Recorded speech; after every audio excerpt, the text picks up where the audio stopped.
Hey everyone, today I thought I'd show you my latest project video, which I'm very excited about, which is this antique sideboard. And if you watched my last video, I've just finished painting my corner cupboard. Sorry about the dumbbells, I really need to sort out this room. And the first thing I'm going to do is sand off all of the shine. And if you notice, I've used some filler because there's been a few little dints here and there, which I didn't want to show in the paintwork. Sometimes I leave it, and sometimes it just depends on the piece of furniture. But I'm really looking forward to this detail here because I really want to use dark waxing. But I plan on using my regular Sloan soft wax, which is a dark wax, and instead of using the usual rag application method, I'm going to show you how to do a antique glaze, which is one of the easiest things it's the first ever dark wax application method that I ever used, and I was hooked, so I'll show you that later. So I'm just going to get sanding away, and let me just show you how cool this is. I'm not going to bother taking the hardware off because I'd like that to distress over time. And we have a really cool alcoholic drink holder space thing there. I might get some terrible bleed through because that looks like, I don't know, I thought it looked like pen, but I think it's just some sort of scratchers. And I've got some drawers to go there as well. And if you notice, I've put them on breeze blocks because I want to be able to paint all of the bottom legs without getting any dust, and we're renovating at the minute, so there's dust everywhere. So the first thing I want to show you is that I'm using a 80 grit sandpaper. Now, I found the cheapest option is actually to buy it on a roll, and this is actually from Toolstation inside Wickes. So absolutely every surface has been sanded down just to take off the shine. The reason I've done this is to key the wood paint. It will adhere to it so much better, and my project should last longer than not priming at all. I just recommend this with any kind of paint. Even if the paint says you don't need to prepare your project, I just think it's so important. I've got any old rag and some water, and I'm just going to damp the rag and go over my project because I want to make sure there's absolutely no dust that will get into my paintwork. It's bad enough when your paintbrush actually molts anyway.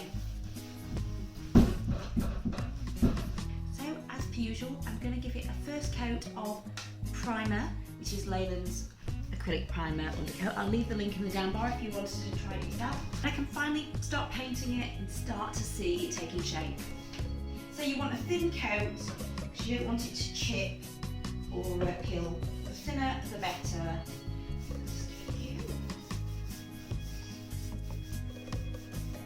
And I'm not going to be perfect with this because I want it to look antique-y still. I still want it to show its character. So I'm really doing a slapdash effect, which Sloan does recommend. I know this is not Sloan paint, but the method is still applicable.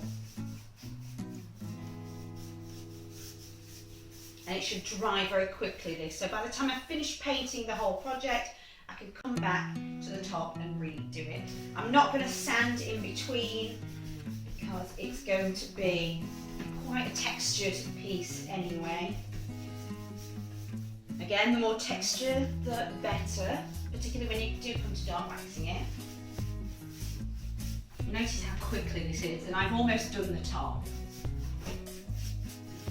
So I'm going to move on to the front. Oh, I can't wait to paint this bit. This is cool. This is the main reason I thought I love this. Just so interesting. And you don't get a piece of furniture with this carving detail anymore. And if you do, it's not going to be cheap. In fact, one of Sloan's basic way of giving a shabby chic look is just one coat of paint. Clear waxing, then dark waxing, that is it. So you can still see through to the actual wood. And sometimes I've done that. I do have a little Sloan print off that I got from a stockist once.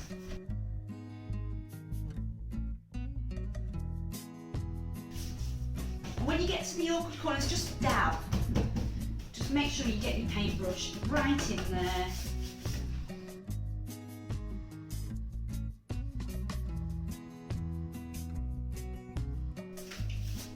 make sure you catch every drip mark as well, because when it comes to distressing later, it will come off in chunks. So don't assume you can get it later. You will possibly be disheartened.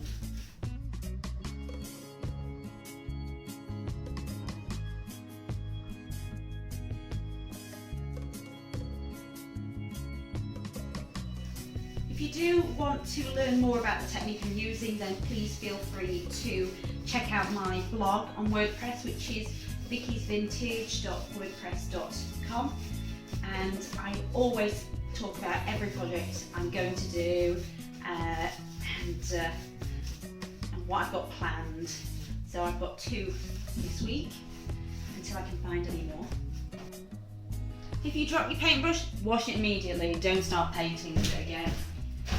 So there is our first coat. So you can see the brush strokes are completely random, and it's definitely a very slapdash effect. And the top is pretty much dry.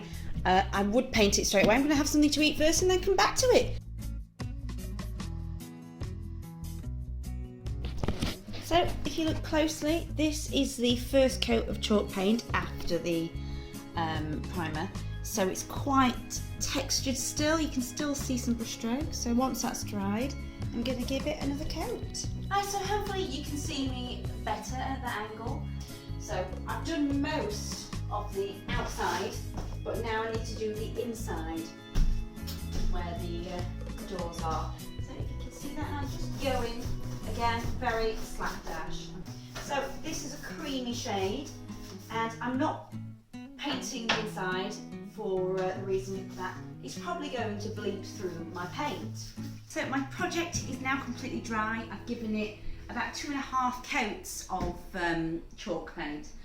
I say half because I keep going over little bits. And now I'm going to show you my thriftier way of clear and dark waxing it. And I've completely run out of clear wax of Annie Sloan's much sooner than her dark wax, because I said in another video the dark wax lasts ages because you only need a little amount. And the first thing you need to do before you do start dark waxing is using a clear wax, because then you can protect it and the dark wax won't go straight into the paint because it will be really difficult to get out. I'm showing you what I'm going to use, which is Lord Sheraton's Caretaker Wood Balm, and it's great for painted furniture, painted wood, as well as just ordinary wood that you need to polish. So you do need a lint-free cloth, and I'm using my fiance's old shirt. You don't want any dusty bits at all. I'm just going over it with the balm, working into it like hand cream.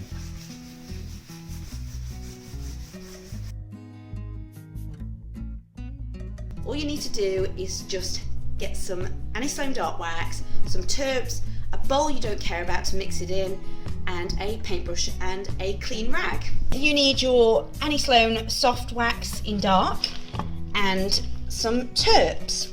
And I'm going to use a tablespoon measurer. So I have a tablespoon here. I might have to use my thumb in a second. And because I need 2 hands, I'm going to tell you now, I'm going to pour a tablespoon of turps, white spirits, into this spoon measurer and pour it in. So it's poured in, and the idea is that you need equal amounts of each.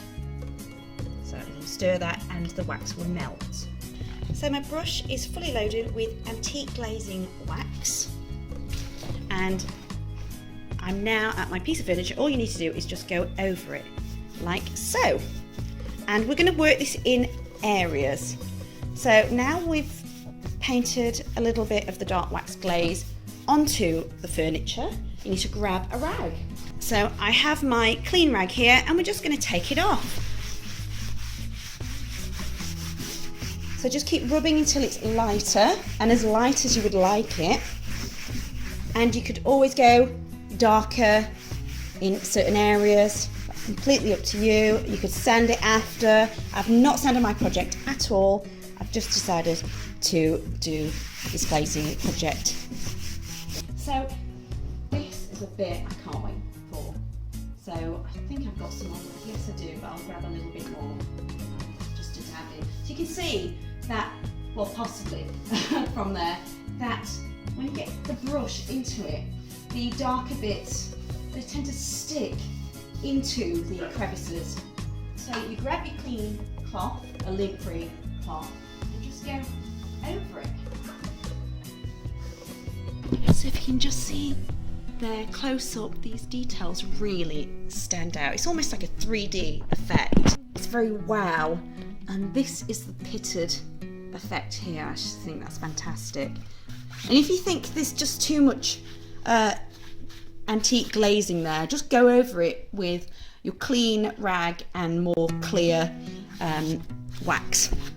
You've got a antique cream just there, and that is the dark wax side. So I'm just going to take most of that off. And there you go, it's completely 100% finished. So we're opening the cupboard, and there you go. I've kept the inside completely as it is, and inside the drawer is a little treat because it's lined with Laura Ashley wallpaper, which I found yesterday, and I wallpaper pasted it and varnished it a couple of times on top. So I'm so pleased, and that also matches the sideboard. Right, thank you so much for watching. If you want to see more tutorials like this, then please give it a like and subscribe, and I'll see you in my next project video. Thanks for watching. Bye.